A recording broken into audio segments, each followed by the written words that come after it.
కాలేజీలు అమ్మబడును. రాష్ట్రంలో నూతన ప్రభుత్వ వైద్య కళాశాలలకు బేరం ప్రారంభానికి సిద్ధంగా ఉన్నవి. ప్రైవేటు వ్యక్తులకు 66 ఏళ్లు లీజుకు అప్పగింత. 50 ఎకరాలకు పైగా విస్తీర్ణంలో ఒక్కో కళాశాల ఎకరా 100కే.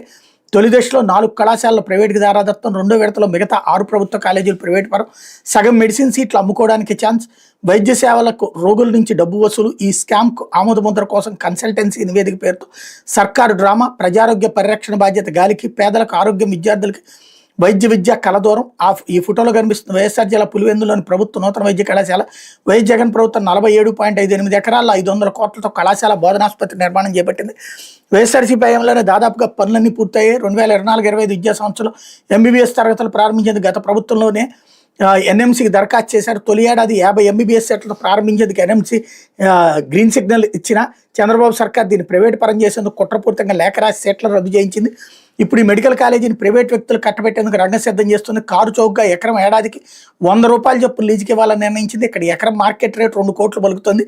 ఈ లెక్కన సుమారు 100 కోట్ల విలువైన భూమిని ఏడాదికి కేవలం 4,700 రూపాయలు చొప్పున ప్రభుత్వం లీజుకి ఇచ్చేస్తోంది. అంతేకాకుండా ప్లగ్ అండ్ ప్లే తరహాలో ఎంబీబీఎస్ తరగతులు నిర్వహించేందుకు సకల సౌకర్యాలతో తీర్చిదిద్దిన కాలేజీని ప్రైవేటుకి కట్టబెట్టి ఏకంగా 66 ఏళ్ల పాటు హక్కులు కల్పించబోతోంది. ఇదే తరహాలో గత ప్రభుత్వంలో దాదాపుగా పూర్తయిన 10 మెడికల్ కాలేజీలను ప్రైవేటు పరం చేస్తోంది అన్నటువంటి వార్తని హైలైట్ చేశారు.